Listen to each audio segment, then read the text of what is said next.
lamento silencioso. Recuerdo con precisión la noche en que falleció mi bisabuela en un pequeño pueblo de Veracruz. Tenía apenas 14 años y el peso de la muerte me resultaba desconocido, casi ajeno.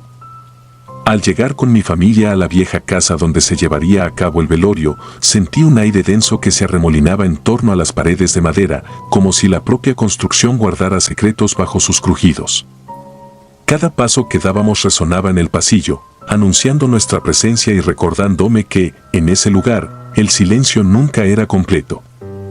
Nos acomodamos en la sala principal, un espacio amplio que se abría hacia una escalera de peldaños desgastados y hacia un corredor que conducía a los cuartos.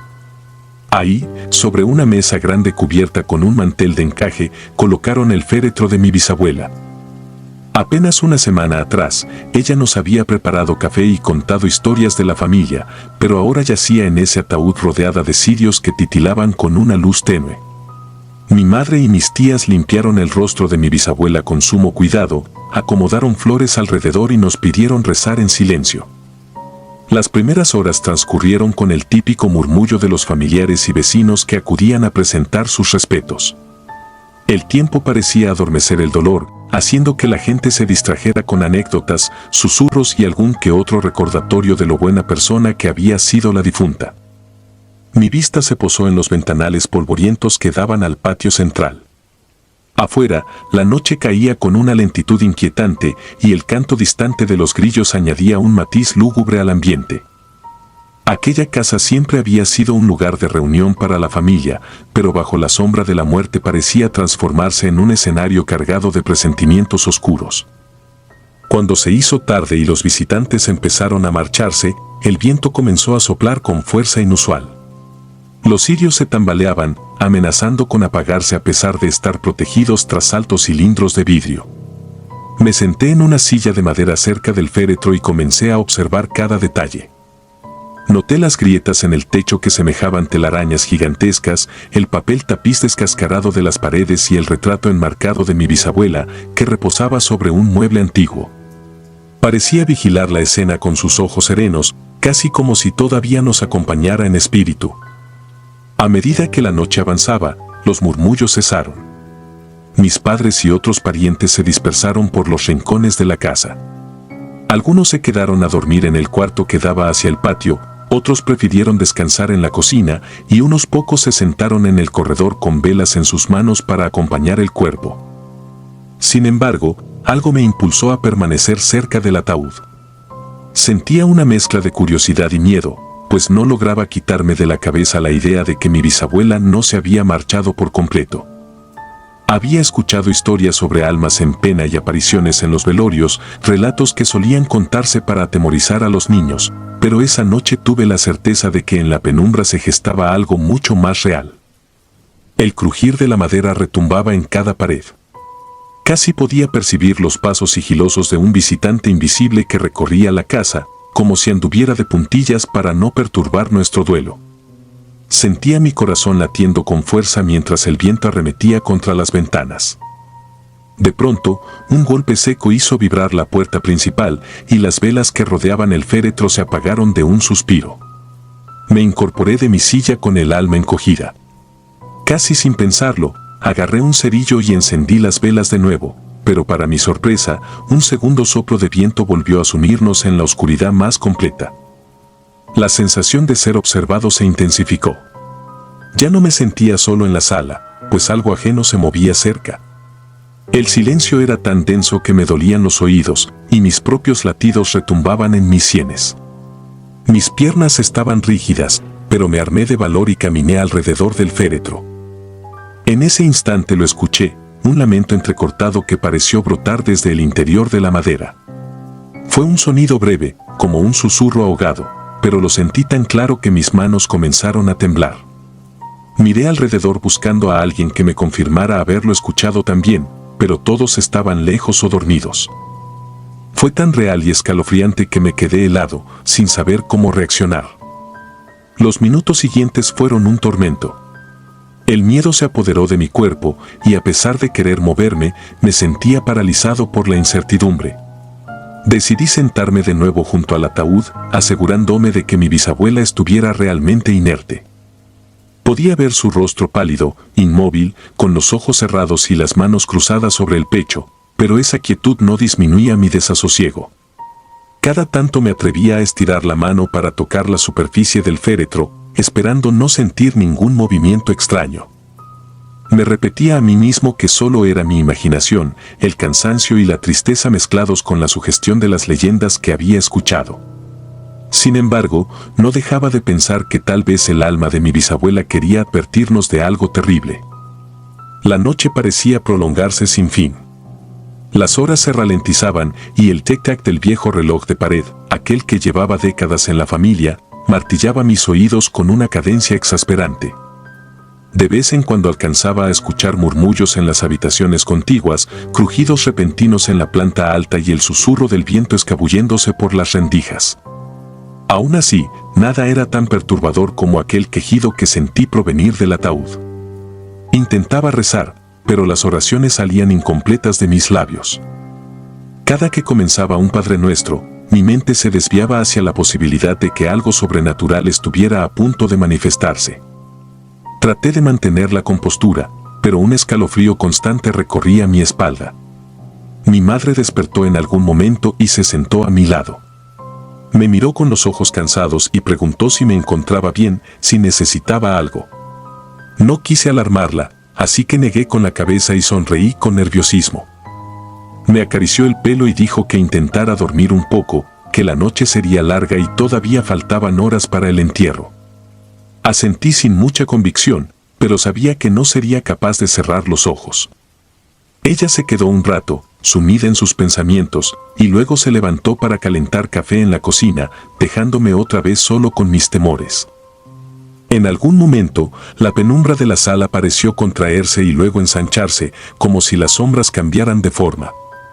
Tuve la impresión de que junto a las velas, de pie muy cerca del féretro, había alguien más. Me esforcé en ver con claridad, pero la oscuridad era casi absoluta.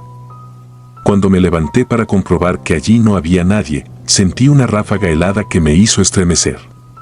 Una tabla del piso cedió bajo mi peso, emitió un crujido prolongado, y en mi desesperación por no caer, estiré los brazos para sostenerme de la orilla del ataúd. En ese preciso momento, juraría que el cuerpo inerte de mi bisabuela se movió unos milímetros, como si hubiera reaccionado a mi contacto. Un terror atroz me recorrió, y un ligero mareo nubló mi visión. Retrocedí, soltando el ataúd y casi tropezando con la silla de madera.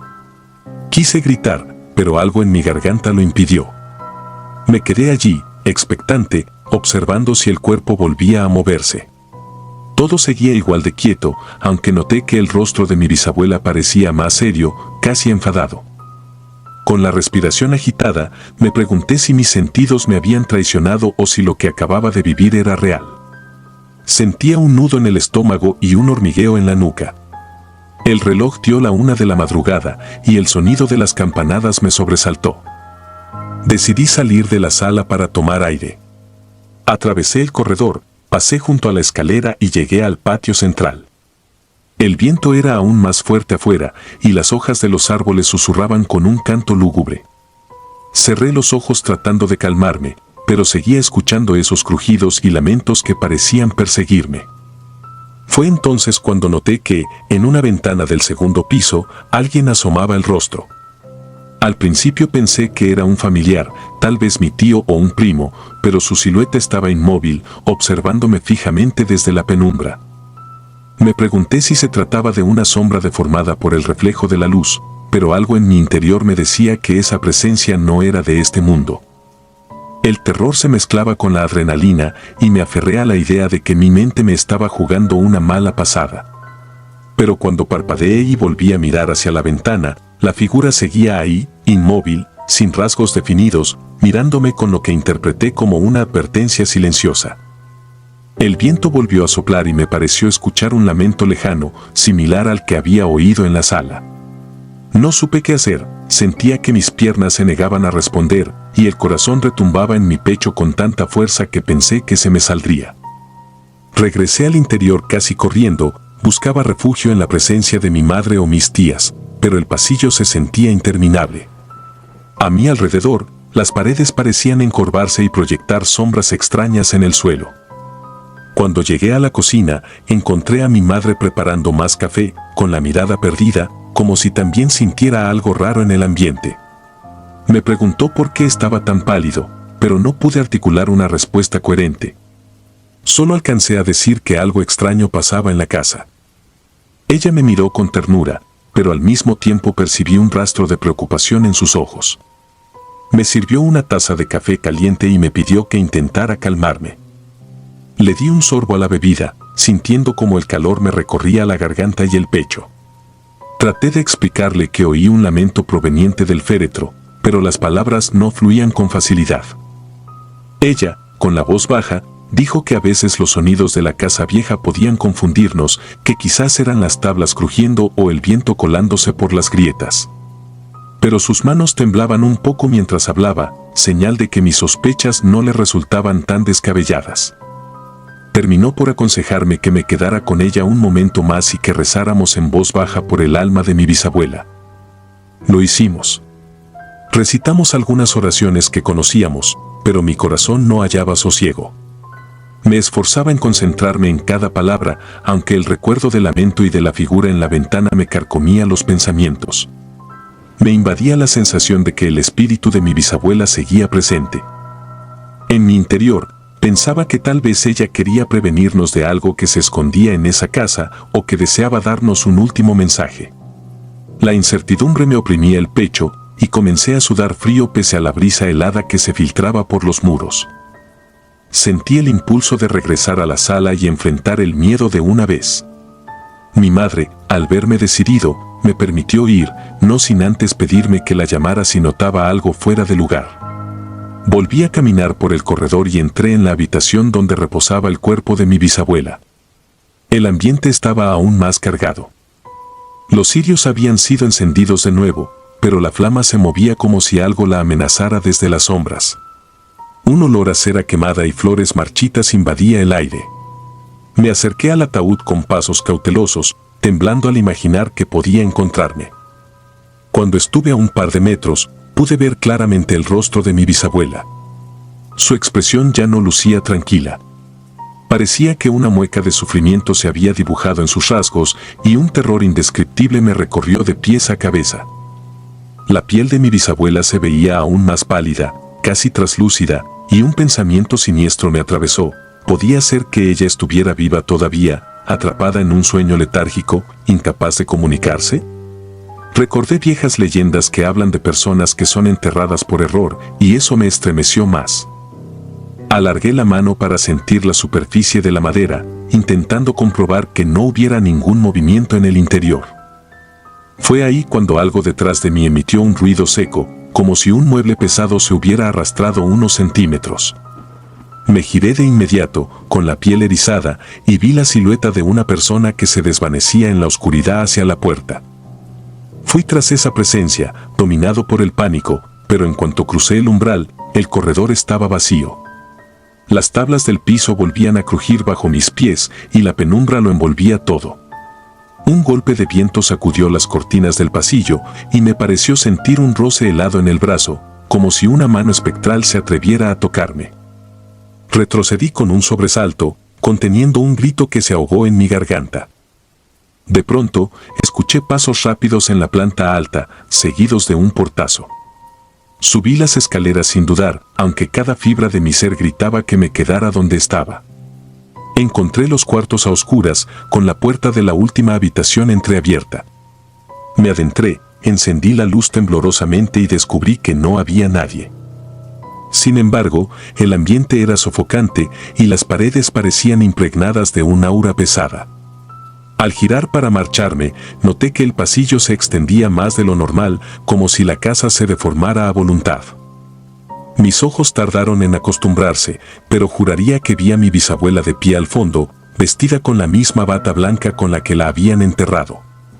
Fue un instante fugaz, un parpadeo estremecedor que me dejó paralizado. Cuando quise enfocar mejor la vista, ya no había nada allí. Bajé las escaleras casi sin aliento, con las piernas temblorosas y el pulso acelerado. Volví a la sala principal, donde algunas tías estaban ya despiertas, velando en silencio.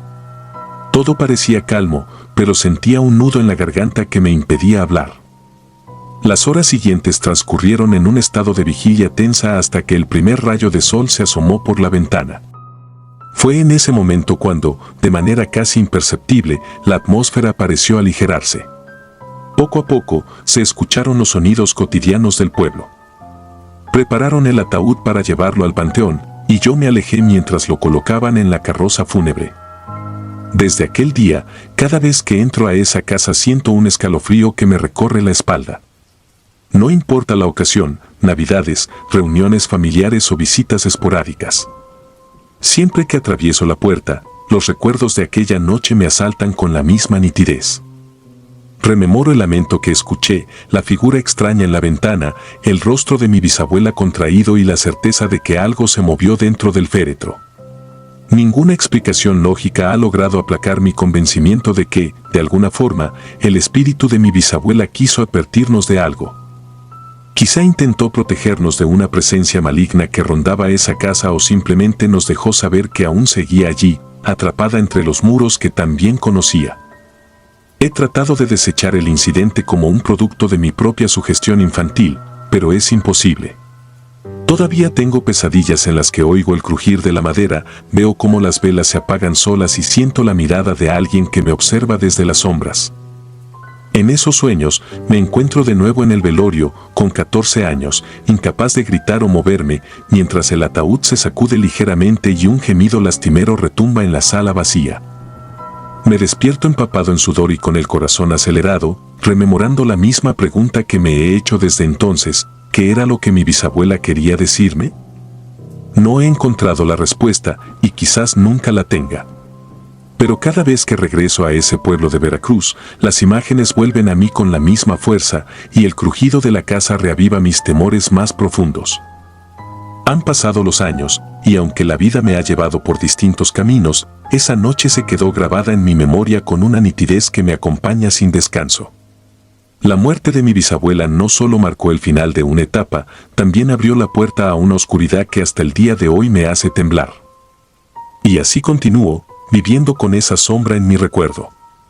Aun cuando trate de engañarme asegurando que todo fue un espejismo o una confusión, siempre me basta un simple crujido o un leve silbido del viento para transportarme de vuelta a aquel velorio, a aquella sala en penumbras.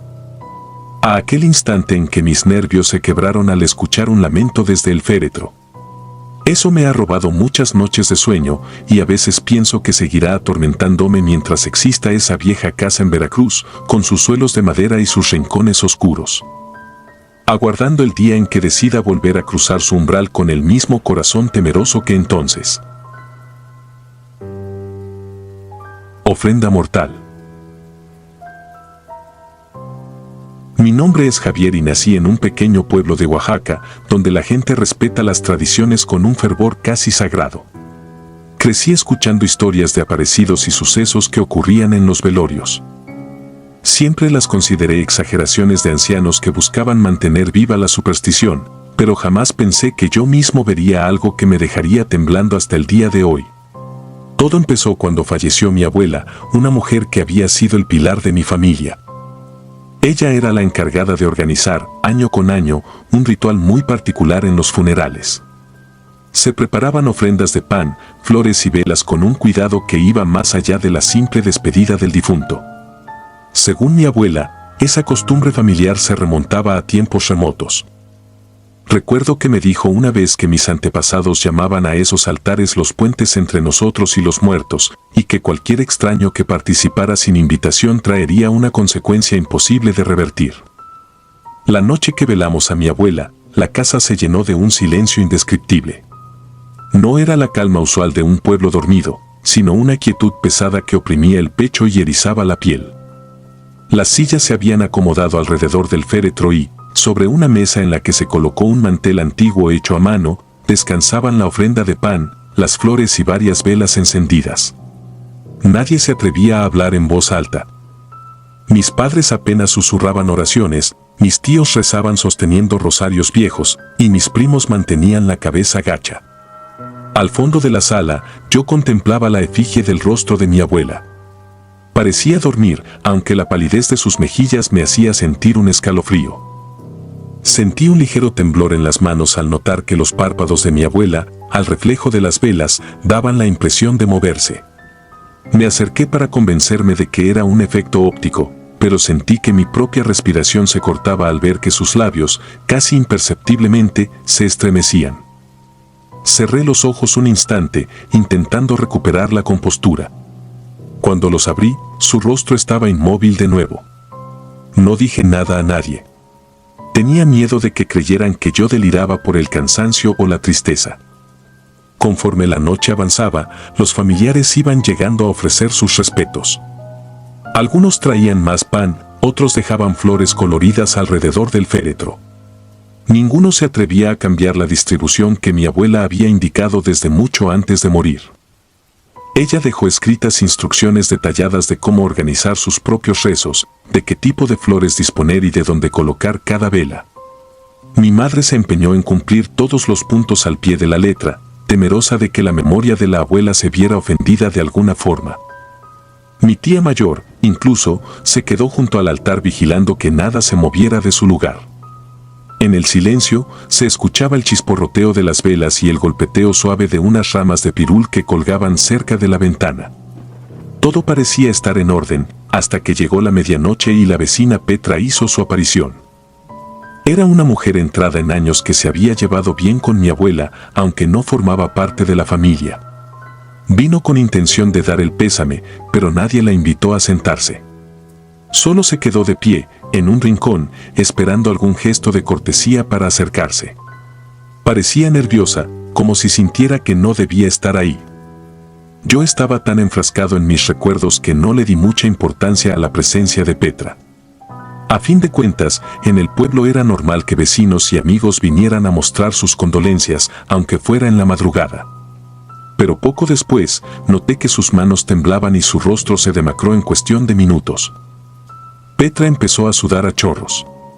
Le ofrecí un vaso de agua, pero ella se limitó a mirarme sin pronunciar palabra. Sus ojos se veían rojos, como si hubiera estado llorando horas, pero no era llanto, era algo más siniestro, una mezcla de angustia y temor. Sin darme cuenta, retrocedí un paso. Fue entonces cuando Petra empezó a toser. Al principio, pareció solo un problema de garganta, pero la tos se intensificó y un sonido lúgubre llenó la sala.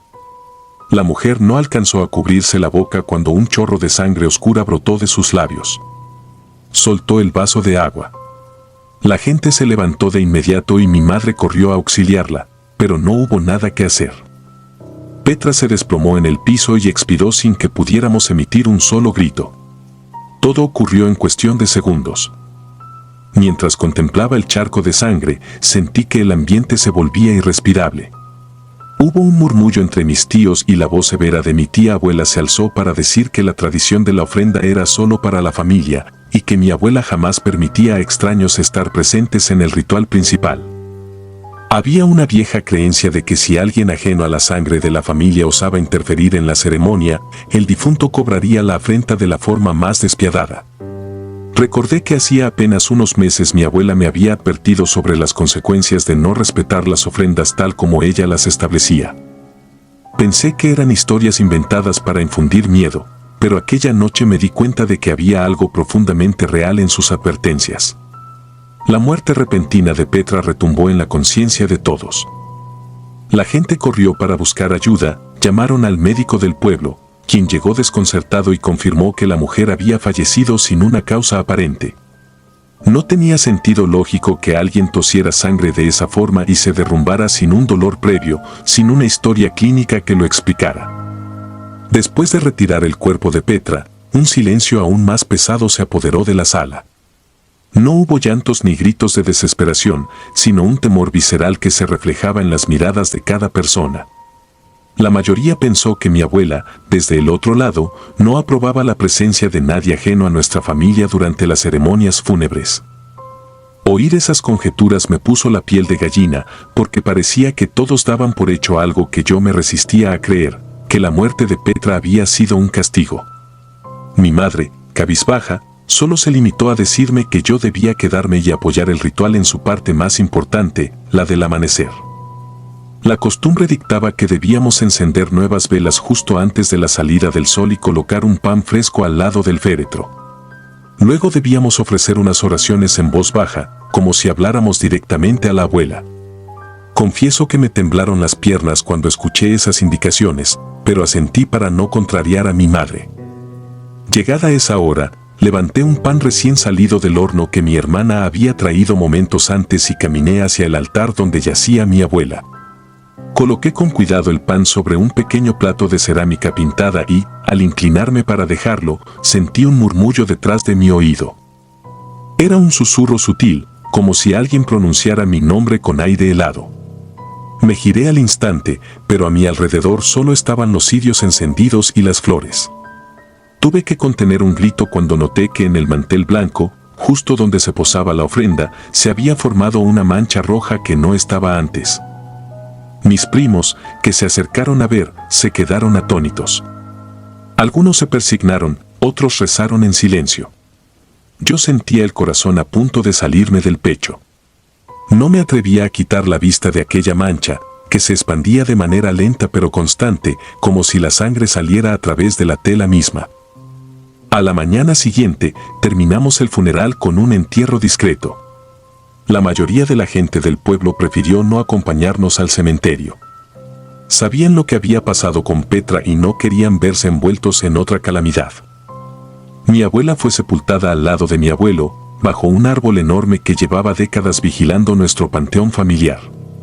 Parecía que al fin descansaríamos y que podríamos pasar la página de aquella trágica noche, pero nada fue tan sencillo.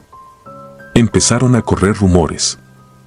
La gente decía que la muerte de Petra era un ejemplo claro de la influencia oscura que mis ancestros habían practicado, que el ritual de la ofrenda no era una simple tradición, sino una forma de atar el espíritu del difunto a la casa y exigir un tributo de sangre si se faltaba al respeto. Muchos aseguraban que las velas de mi abuela se habían encendido por sí solas la tarde antes de su velorio y que el pan se horneaba de manera sobrenatural. Parecía que mi familia se había convertido en una especie de clan maldito a ojos del pueblo. Los vecinos dejaron de saludarnos con la calidez de siempre y murmuraban a nuestro paso. Algunos, de plano, cruzaban la calle para no coincidir con nosotros. Pasé las siguientes noches sin poder dormir, intentando encontrar alguna explicación lógica a todo lo que había vivido. Cerraba los ojos y veía el rostro pálido de Petra, su sangre manchando el piso y el leve temblor en los labios de mi abuela muerta. A veces juraba escuchar pasos en el patio de la casa, como si alguien arrastrara los pies en la tierra suelta. Me levantaba para mirar por la ventana, pero solo alcanzaba a divisar sombras que desaparecían tan rápido como aparecían. El viento me traía, ocasionalmente, un susurro que me sonaba a mi nombre, Javier, Javier. Pensé que la culpa o el miedo me estaban volviendo loco, así que opté por fingir normalidad en el día y rezar en la noche para alejar cualquier sombra. Sin embargo, la inquietud no se fue. De vez en cuando, encontraba gotas de sangre en el piso de la sala, justo en el lugar donde murió Petra. Mi madre trataba de limpiarlas con escoba y trapos, pero volvían a aparecer. Era como si la casa se resistiera a olvidar lo ocurrido. Lo que sucedió unas semanas después me terminó de convencer de que algo mucho más grande y mucho más oscuro envolvía las tradiciones de mi familia. Una noche, mis primos y yo decidimos quedarnos en la sala para comprobar si esas supuestas manchas eran producto de nuestra imaginación o si verdaderamente aparecían de la nada. Apagamos todas las luces y dejamos encendida la misma vela que había permanecido al lado del féretro de mi abuela. El tiempo pasó lento. Escuchamos el tic-tac de un viejo reloj y el crujir de la madera en el techo, pero nada extraordinario se manifestó. Estábamos a punto de rendirnos cuando la vela empezó a chisporrotear con fuerza. La llama se alargó de una forma antinatural y pudimos sentir una ráfaga de aire helado que casi la apaga. Fue ahí cuando vimos, con horror, que una sombra se formaba en la pared donde antes se ubicaba el retrato de mi abuela. Parecía la silueta de una mujer anciana con el cabello suelto y los brazos extendidos. Uno de mis primos quiso encender la luz, pero la bombilla hizo cortocircuito y permanecimos a oscuras, iluminados solo por la temblorosa flama. Sentí una presión en el pecho, como si algo me impidiera respirar. Intenté mantenerme en calma, pero mis manos sudaban frío. La sombra en la pared se movía con un vaivén leve, como si nos observara. Uno de mis primos, con la voz quebrada, susurró que debíamos irnos, que no era normal lo que estábamos presenciando. De pronto, notamos un olor a flores marchitas, el mismo que percibí aquella noche cerca del féretro de mi abuela. La sombra dio un último aleteo en la pared y se disolvió como un humo denso. La vela se apagó por sí sola, dejándonos completamente a oscuras. Todos dimos un respingo cuando un golpe retumbó en la puerta principal. Corrimos a abrir, temiendo lo peor, pero no había nadie. Solo el murmullo de las hojas de pirul y un silencio que parecía hundirnos en el suelo. Esa experiencia nos marcó. Mis primos dejaron de hablar del tema. Algunos se mudaron a otros lugares. Mi tía abuela, la más apegada a las tradiciones, sugirió que celebráramos un rezo especial para pedir disculpas a mi abuela y tratar de reparar cualquier agravio hecho a sus deseos. Y así lo hicimos. Colocamos nuevas flores, encendimos velas más grandes y mi madre ofreció una plegaria murmurada. Al final, rompimos el rezo con un Padre Nuestro y un Ave María, aunque no sentí alivio. Parecía una tregua frágil, nada más. Desde entonces, en mi familia nadie recibe a extraños en los funerales. Es casi una prohibición implícita. Ante cualquier desgracia, las puertas permanecen cerradas y las ceremonias se llevan a cabo entre consanguíneos. Aunque muchos piensan que exageramos, lo cierto es que nadie quiere tentar a la suerte. El recuerdo de Petra, caída en medio de un ataque inexplicable, nos sigue atormentando. A veces, alguien me pregunta por qué jamás invitamos a los vecinos cuando hay un velorio, y no sé qué responder. La gente más mayor del pueblo repite la historia de Petra y añade detalles siniestros, diciendo que sus gritos de agonía aún retumban en las paredes, que el pan que se horneó aquel día se pudrió en cuestión de horas y que las flores se marchitaron antes de que amaneciera. No sé cuánto sea verdad o exageración, pero yo viví en carne propia el pavor de aquella noche, sentí la presencia gélida que rondó la casa y, hasta el día de hoy, no puedo dormir sin antes rezar y recordar a mi abuela con cierta mezcla de amor y terror. Todavía me pregunto si, al organizar su velorio, tal vez rompí alguna regla sagrada al permitir que Petra se acercara. Aún sabiendo que no la invité formalmente, su simple presencia pudo haber desencadenado esa furia antigua, ese reclamo de la sangre a la que no pertenecía. Con los años, he intentado encontrar explicaciones racionales a lo que vivimos. Pienso que quizás Petra tuvo algún problema de salud oculto, que la vela con extrañas llamas pudo ser resultado de corrientes de aire, que la sombra fue un efecto de la fatiga y la sugestión. Pero cada vez que repaso los detalles, siento un escalofrío que me recorre la espalda y me sumerge en el mismo miedo. No hay una noche en la que no me despierte sobresaltado, recordando la sangre brotando de la boca de la vecina, la mancha roja en el mantel, la sombra inmóvil en la pared y ese murmullo que resonaba como si alguien, en la penumbra, susurrara mi nombre. Solo me queda seguir cumpliendo con la tradición y esperar que el espíritu de mi abuela repose, pues la sola idea de volver a sentir su reclamo en la oscuridad me hiela el alma. Nadie ajeno a mi sangre se atreverá a cruzar de nuevo la puerta durante nuestros funerales, porque la ofrenda es sagrada y lo que se exige a cambio de su profanación puede ser algo que ni la muerte misma perdone. El hombre del velorio. No recuerdo el día exacto en que perdí mi última noche de sueño tranquilo, pero sí la sensación que se quedó en mi pecho desde entonces. Todo comenzó con la muerte de mi tía abuela Hortensia, a quien siempre consideré una figura serena y casi fantasmal. Vivía en una vieja casa de campo al sur de la provincia de Buenos Aires.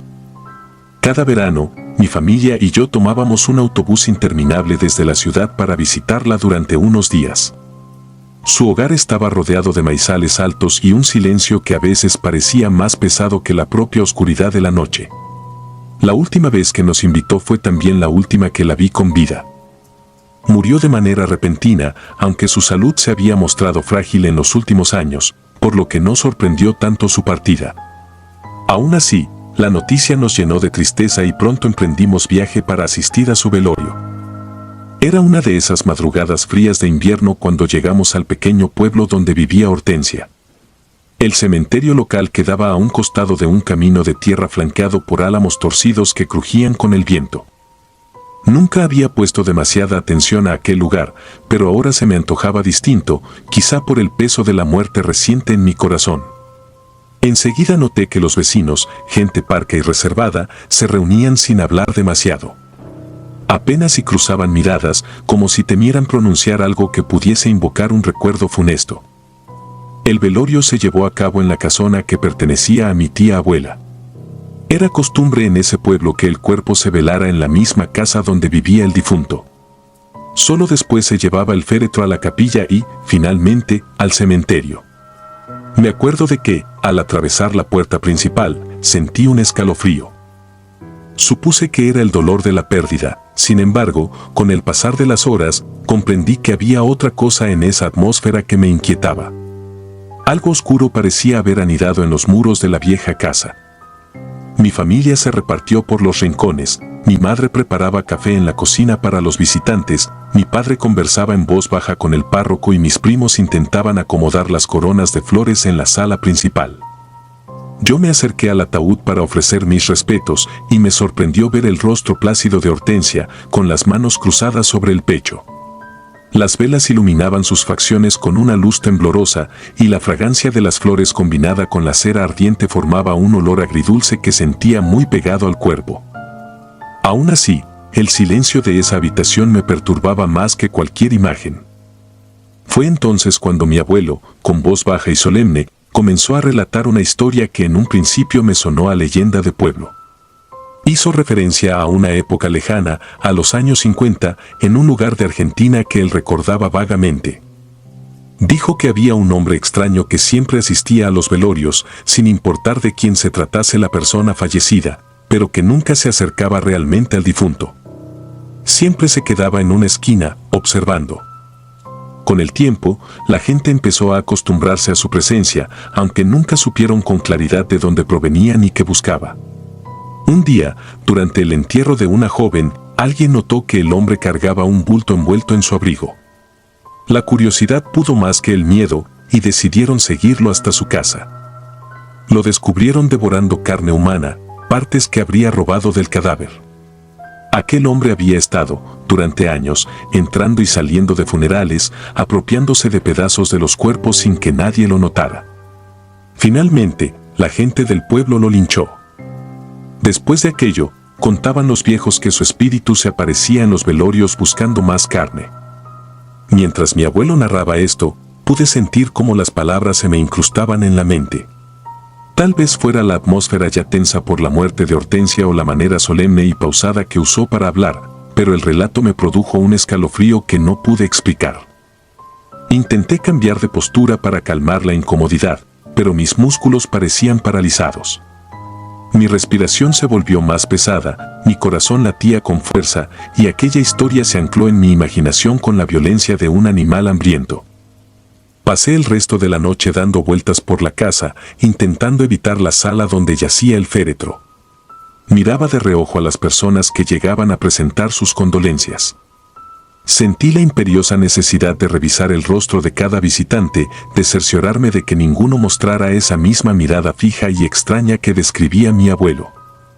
Imaginé, quizá por sugestionarme, que entre los deudos se colaba una figura alargada, con un abrigo oscuro, tomando un rincón para observarlo todo sin pronunciar palabra. La sola idea me aterraba, pero no podía apartarla de la mente. Afuera, el viento sacudía las ramas de los árboles. Las persianas golpeaban con un ritmo irregular. De vez en cuando, el chirrido de las bisagras de alguna puerta resonaba como un lamento y los olores de la casa se mezclaban con el olor a muerte. Me acerqué a la cocina en busca de un poco de café para mantenerme despierto. No quería dormir, no después de aquella historia. Mi madre me miró preocupada porque notó mi tensión, pero no quise explicar qué me ocurría. Temía que se burlaran de mí o, peor aún, que alguien me confirmara que esa historia podía ser más real de lo que parecía. Hacia el amanecer, decidimos descansar un poco. El velorio había estado concurrido en las primeras horas, pero poco a poco los visitantes se fueron marchando. Algunos vecinos estaban sentados en el patio, contemplando el cielo que apenas aclaraba. Mis tíos intercambiaban recuerdos de Hortensia. Yo me recosté en un sillón viejo, pensando que, al menos por un par de horas, podría cerrar los ojos e intentar descansar. Mi error fue ceder al sueño, porque lo que viví en esa duermevela fue más perturbador que cualquier historia que me hubiesen contado. En mi sueño, la casa se sumía en la penumbra total. Todo el mobiliario desaparecía excepto el ataúd en el centro de la sala. La tapa del féretro estaba abierta y el cuerpo de mi tía abuela parecía moverse con un ligero espasmo, como si palpitara. Entonces, una figura alta y delgada se acercaba sigilosamente y retiraba algo de dentro del ataúd. No pude ver con nitidez qué era, pero parecía una parte del cuerpo, quizá un brazo, quizá algo más pequeño. La figura, con las manos ensangrentadas, volvía su rostro hacia mí y esbozaba una sonrisa carente de dientes, una mueca espantosa que parecía salir de la mismísima muerte. No reconocí ese rostro. Era siniestro, con los ojos blancos, pero en la penumbra parecía brillar una locura indescriptible. Desperté sobresaltado, sudando frío, con la sensación de que alguien me miraba desde una esquina. La actividad normal de la casa me devolvió a la realidad. Los familiares ya estaban hablando de organizar el traslado del cuerpo a la capilla, de los últimos detalles para el sepelio. Me quedé en silencio, intentando borrar de mi mente aquella imagen. Sin embargo, no podía sacarme de encima la intranquilidad que me había dejado el sueño. Tomé un poco de agua y salí al patio para despejarme. A esa hora, el sol se levantaba con timidez y el frío matinal me azotó la cara. Inspiré profundo y regresé a la sala para ayudar a preparar todo antes de que llegara el coche fúnebre.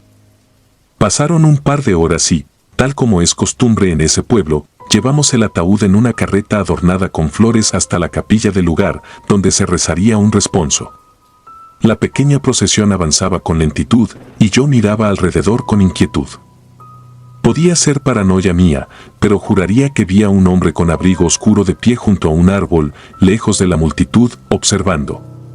Cuando giré para buscar a mi padre y comentárselo, esa figura ya no estaba. El corazón me dio un vuelco y mi frente se empapó de un sudor helado. Pensé en el relato de mi abuelo, en cómo aquel hombre extraño siempre se mantenía a distancia, sin acercarse al féretro, vigilando. Una parte de mí quiso creer que simplemente estaba sugestionado, que mis ojos me engañaban por la falta de descanso y los nervios. No obstante, la idea de que pudiera existir algo así rondando nuestro velorio me llenó de terror. En la capilla, el párroco ofició una sencilla ceremonia y después nos dirigimos al cementerio para el entierro. El camposanto era un sitio antiguo, con lápidas que databan de principios del siglo pasado. Había panteones familiares con ángeles de piedra y rejas oxidadas.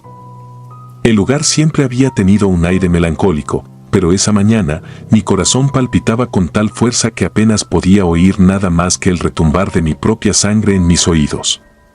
Observé con atención cada rincón, cada mausoleo, esperando no encontrar esa figura encapuchada o con abrigo. Al menos, en ese momento, no la vi. Solo percibí el frío del viento, el murmullo de los asistentes y el golpe de las palas contra la tierra suelta. Tras el entierro, los familiares nos quedamos un rato junto a la tumba de Hortensia. Algunos rezaban, otros sollozaban en silencio y otros recordaban anécdotas de su vida. Yo permanecí callado. No deseaba otra cosa que marcharme de ese lugar y alejarme de la atmósfera lúgubre que me envolvía. Sin embargo, mi padre me pidió que regresara a la casa para ayudar con los quehaceres posteriores, recoger las flores, asegurarnos de que no quedaran velas encendidas y cerrar las ventanas. Era parte del ritual. Con resignación y el corazón pesado, emprendí el camino de vuelta. La casa me recibió con un silencio distinto. Ya no había gentío, ni rezos, ni conversaciones en voz baja. Las velas estaban casi consumidas y el aroma de las flores marchitas era más penetrante. Las ventanas del pasillo crujían, sacudidas por el viento helado. Tomé un par de coronas florales y salí al patio para desecharlas cuando me pareció ver algo moverse detrás de la cochera. Me detuve en seco, aguzé la vista y contuve la respiración. Juraría que escuché el roce de unos pasos. Dejé las flores en el suelo y me acerqué con cautela. El olor en esa parte de la casa era más intenso, con un matiz desagradable, casi putrefacto. Un escalofrío recorrió mi columna vertebral. Llegué hasta la puerta de la cochera y noté que estaba entreabierta. Empujé con cuidado, esperando no encontrar nada. Adentro reinaba la penumbra, salvo por un ventanuco que dejaba entrar un rayo de luz débil. El lugar olía a humedad y polvo acumulado. Vi cajas viejas, herramientas oxidadas y un par de muebles rotos. Me tragué la saliva y avancé un paso más. Justo ahí, en un rincón, percibí un movimiento fugaz, casi imperceptible, como si alguien se agachara para esconderse o huir. Un golpe de adrenalina me recorrió el cuerpo, me preparé para correr. Empecé a retroceder con el corazón en la garganta. Y entonces, la puerta de la cochera se cerró de golpe. Me quedé a oscuras. No quise gritar, porque pensé que tal vez era el viento, pero algo me decía que no estaba solo allí dentro. Avancé a tientas hacia la puerta, empujándola con fuerza para abrirla, y en ese momento sentí una corriente de aire frío acariciar mi nuca. El terror se apoderó de mí. Empujé con más fuerza y logré salir, cerrando la cochera de un portazo. Eché a correr sin mirar atrás hasta la cocina, donde me detuve a recuperar el aliento. Mis manos temblaban tanto que apenas podía sostener la llave que colgaba junto a la puerta. Respiré varias veces, tratando de calmarme, y me esforcé por convencerme de que no había visto nada concreto, de que quizá fuera una sombra y mi imaginación había hecho el resto. Pero esa sensación de que alguien o algo estaba allí conmigo era muy real. Traté de realizar mis tareas rápido. Recogí las velas consumidas, cerré las ventanas del pasillo y eché llave a las puertas principales. La penumbra del atardecer ya comenzaba a adueñarse del interior de la casa, haciendo que cada rincón pareciera un refugio para el horror.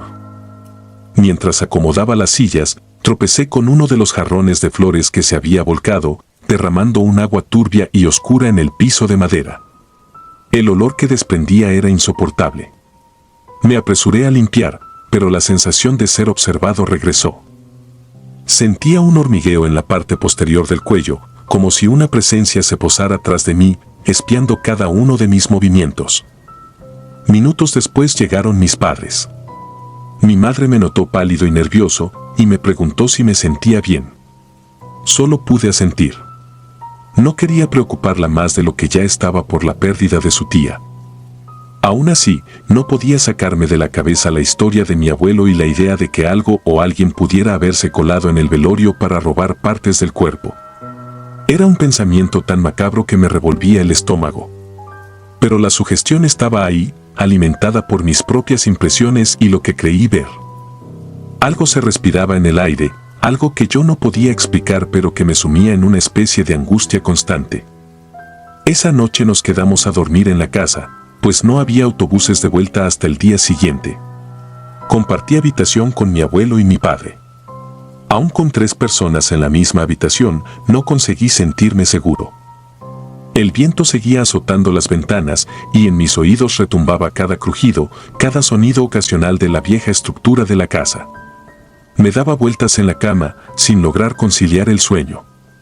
En mi mente se repetía la escena de aquel sueño, la del hombre extrayendo algo del ataúd. Imaginaba que podría estar merodeando, buscando la forma de entrar a la casa y saciar su apetito abominable. En un momento de la noche, necesitaba ir al baño. Salí de la habitación con sumo cuidado de no despertar a mi padre y a mi abuelo. El pasillo estaba a oscuras, salvo por la escasa luz que entraba por la ventana de la sala. Caminé despacio, sintiendo un nudo en el estómago. El silencio era casi total. Solo se escuchaba mi respiración y el crujir de mis pisadas en la vieja tarima. Cuando llegué a la mitad del pasillo, me pareció ver, de reojo, una sombra moverse al final, cerca de la puerta principal. Me quedé inmóvil. Unos segundos se hicieron eternos. Podía ser mi imaginación, podía ser un juego de luces. Pero recordé la cochera, ese viento frío en mi nuca, mi sueño espantoso, y todo el valor me abandonó. Me forcé a dar un paso más, intentando dirigirme al baño, con la mirada clavada hacia el final del corredor. No vi nada. Tal vez la sombra se hubiera desvanecido. Entonces entré al baño y encendí la luz. El bombillo parpadeó un par de veces antes de iluminarme. Cerré la puerta y, cuando estaba adentro, oí un golpe leve en la pared exterior. Un golpeteo, como de nudillos que rozan la madera. Me quedé petrificado, con la mano en la perilla de la puerta. No hay nadie, me repetía, intentando sofocar el pánico. Pero los golpes continuaron, suave pero constantemente, como si alguien estuviera tratando de llamar mi atención desde el otro lado. Tuve el impulso de abrir de golpe para ver qué era, pero el miedo me paralizó. Noté que me faltaba el aire. Estuve a punto de encender el grifo para cubrir esos sonidos, pero temí que el ruido del agua me impidiera escuchar algo más importante: pasos, voces, murmullos. Cuando los golpes cesaron, estuve unos minutos más en silencio hasta que reuní valor para abrir la puerta. El pasillo estaba vacío. Volví despacio a la habitación, con la mente a mil, preguntándome si acaso no estaría volviéndome loco. Quizá el cansancio y el impacto de la muerte me estaban jugando una mala pasada. Sin embargo, al tumbarme nuevamente en la cama, mis pensamientos regresaron de nuevo a esa historia del hombre que devoraba carne de los difuntos. Había algo tan brutal en esa imagen que me llenaba de repulsión, pero también de un terror insoportable. Me preguntaba si sería posible que su espíritu vagara por los velorios, hambriento, tal como mi abuelo relató. Logré dormitar, pero soñé cosas confusas. Imágenes de la tumba de Hortensia abierta, de un hombre con las manos ensangrentadas sonriéndome. Me desperté sudando, justo cuando despuntaba el alba. Fui a la cocina esperando encontrar a mi madre o a alguien despierto. Estaba vacío. Un silencio aplastante volvía a hacer de las suyas. Decidí salir al patio para respirar aire fresco. Allí estaba mi abuelo, sentado en un banco de madera, con los ojos clavados en el horizonte. Me vio con expresión grave. No me dijo nada, ni yo a él, pero supe que de alguna manera él también presentía algo extraño. Quizá recordaba las palabras que me contó sobre aquel hombre en los años 50, o tal vez ya estaba acostumbrado a sentir ese tipo de presencias en los velorios de su infancia.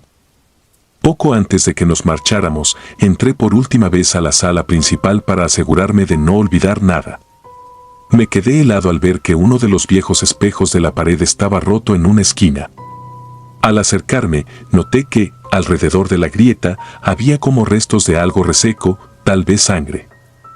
Un hilillo oscuro que se había quedado atrapado en la fractura del vidrio. Al ver esto, sentí náuseas y el corazón me galopó con violencia. ¿Quién o qué había hecho aquello? No había explicación lógica ni rastro de que alguien estuviese herido. Preferí no decir nada a mis padres. No quería que me tomaran por un paranoico, ni dejarles con una preocupación adicional en un momento tan doloroso. La vuelta a la ciudad fue tensa para mí. Me quedé observando por la ventanilla del autobús los campos desolados, las hileras de álamos retorcidos y los caminos polvorientos. Sentía que algo me acompañaba, esa sensación de ser observado, de que un par de ojos ajenos y voraces se alimentaban de mi inquietud. Durante las siguientes semanas, tuve pesadillas constantes, veía rostros cadavéricos, miembros amputados, risas silenciosas entre las sombras y aquella presencia burlona con la boca teñida de sangre. Apenas conseguía dormir un par de horas seguidas. Mi familia pensó que era el duelo por la pérdida de Hortensia. Quizá tenían razón, pero en mi interior yo sabía que había algo más, algo que mi razón no podía explicar. Fueron pasando los meses, y poco a poco mi rutina se normalizó. Sin embargo, cada vez que asistía a un entierro o velatorio de algún conocido, mi cuerpo se ponía rígido y mis sentidos se disparaban en alerta. En más de una ocasión, me pareció ver a un hombre con abrigo oscuro, de pie a la distancia, con el semblante inclinado, casi encapuchado en su propia sombra. En una oportunidad, juré que me seguía, pero cuando quise observarlo mejor, desapareció tras un grupo de gente. Para mi paz mental, me forcé a creer que eran ilusiones. Pero en el fondo, continuaba arraigado ese terror inexplicable, esa historia encarnada que me había contado mi abuelo. Revisando documentos de la familia, encontré detalles de la muerte de mi bisabuelo en otro pueblito de la provincia, y observé que varias personas habían comentado acerca de un desconocido que asistía a cada funeral en la región. Una inquietud me quemó la boca del estómago. Era una simple anotación al margen, escrita con letra temblorosa, casi indescifrable. Decía: ese hombre sin nombre apareció de nuevo. No rezó, solo miró. Me quedé largo rato sosteniendo aquel papel, sintiendo que los latidos de mi corazón resonaban en mis oídos. Tal vez la abominable historia tuviera un hilo conductor real en mi propia familia. Con el tiempo, fui comprendiendo por qué en ese pueblo donde vivía Hortensia habían adoptado la costumbre de velar a sus muertos dentro de las casas, casi en secreto, rodeados solo por los familiares más cercanos. Empecé a sospechar que se trataba de una especie de protección frente a esa leyenda que tanto miedo daba, esa posibilidad de que el espíritu de un hombre maldito siguiera rondando los velorios con intenciones impensables. Ahora comprendía mejor el temor arraigado que vi en los vecinos, cómo evitaban hablar en voz alta o mostrar sus emociones, como si así pudieran ahuyentar la atención de un ser siniestro. En las noches de insomnio, me repetía que quizá todo fuera una superstición, un mito rural alimentado por los rumores y el morbo. Pero las experiencias que viví en la casa de mi tía abuela me habían dejado marcado, sin poder encontrar explicación lógica. Cada sonido en la oscuridad me hacía regresar a aquel pasillo silencioso y al golpe sordo en la puerta del baño. Cada sombra en la periferia de mi visión me transportaba a la cochera con el aire frío rozándome la nuca. El miedo no me abandonaba. He intentado, desde entonces, advertir a mis amigos y conocidos que en los velorios, por más sencillos o breves que sean, permanezcan atentos. Que no permitan que extraños rondadores se acerquen sin justificación. Es una advertencia tan absurda que a veces me miran raro o me acusan de supersticioso. Sin embargo, cuando alguien a mi alrededor menciona algún suceso extraño ocurrido durante un funeral, no puedo evitar revivir mi propio terror. Han pasado años desde la muerte de Hortensia, pero si alguien me pregunta si duermo tranquilo, tendría que responder con honestidad que jamás volví a sentirme a salvo en la soledad de la noche. Tal vez el relato de mi abuelo no sea solo una leyenda, o tal vez lo sea y yo he sido víctima de mi propia mente. Pero cada vez que cierro los ojos para dormir, lo primero que resurge en mi memoria es el rostro de aquel hombre devorando algo en la penumbra, esas manos largas y ensangrentadas que se alzaban hacia mí, y esa sensación de que, en cualquier momento, podría encontrarme cara a cara con el espíritu de un caníbal espectral que ha recorrido los velorios de Argentina desde tiempos inmemoriales. Lo que sí sé es que aquel velorio de mi tía abuela marcó un antes y un después en mi vida. Entendí que hay historias que logran enraizarse en la realidad con tanta fuerza que trascienden la lógica, historias de horror que se alimentan del miedo de las personas y del silencio de las comunidades rurales. Quizá, en algún lugar recóndito del país, el alma turbulenta de aquel hombre extraño siga merodeando, hambrienta, aguardando el momento oportuno para hacerse presente en la próxima despedida fúnebre. Cada vez que lo pienso, siento que algo me estruja el pecho y una parte de mí se queda paralizada, recordando la forma en que crujían las tablas del piso en la noche, los golpes suaves en la puerta del baño, la sombra al fondo del pasillo y el silencio cortante de la casa.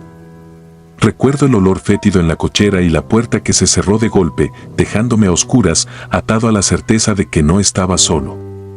Y sobre todo, revivo esa última mirada al espejo roto con rastros oscuros, como evidencia de una presencia malsana que se burló de nosotros en la quietud del duelo.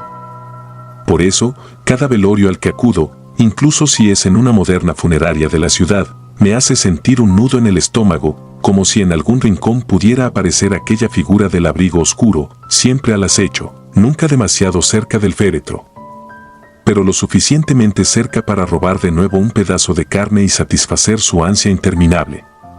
Y si sus restos fueron destruidos por el linchamiento de un pueblo iracundo, tal vez su espíritu siga alimentándose del horror de quienes aún tenemos la mala fortuna de creer en él. A veces, en la noche, cuando no puedo conciliar el sueño, vuelvo a escuchar los golpes tenues en la pared, el crujir de la madera bajo pasos sigilosos, y me pregunto si alguna vez estaré realmente seguro. No he encontrado respuesta.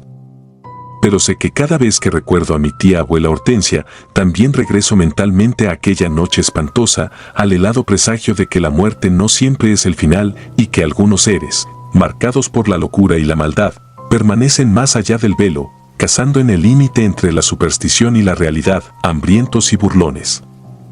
Quizá esperando a que baje la guardia para saciar su apetito prohibido. Mientras tanto, continúo viviendo con el peso de esa historia que me parece tan real como mi propia piel, una historia que se prende de mis sueños y me convierte en testigo de un horror que nadie debería conocer. Sin embargo, estoy convencido de que el silencio solo alimenta a las sombras. Por eso, aunque hable poco de esta experiencia y la relate con las manos temblorosas, espero que, al menos, sirva de advertencia a quien la escuche o la lea. El espíritu de aquel hombre maldito, devorador de carne, podría surgir en cualquier lugar donde se reúnan los vivos a despedir a sus muertos. Tal vez ni siquiera es cuestión de creer o no, sino de estar preparados para la posibilidad de que haya algo más allá del miedo, algo insaciable que se arrastra en los rincones oscuros, con el olfato puesto en el terror y la muerte. Y así vivo, con la imagen latente de ese hombre que solía infiltrarse en los funerales sin acercarse al ataúd, esperando un instante de descuido. Quizá, cuando tú asistas a un velorio, te acuerdes de mis palabras y eches un vistazo a los rincones. Tal vez, detrás de ti, con un abrigo oscuro y una sonrisa antinatural, alguien te observe en silencio, aguardando. Yo, mientras tanto, sigo sin poder dormir tranquilo, porque tengo la certeza, o el presentimiento, de que un día podría volver a sentir esos nudillos golpeando la puerta en la noche, reclamando más carne para prolongar su espantosa existencia. Y eso, lamentablemente, ya no me suena a leyenda. Se siente peligrosamente real. Si disfrutas de los relatos, te invitamos a apoyarnos con un like y un comentario, ya que eso nos ayuda muchísimo. Además, si aún no estás suscrito o suscrita, te animamos a formar parte de la comunidad del terror. Muchas gracias por escucharnos y por tu apoyo.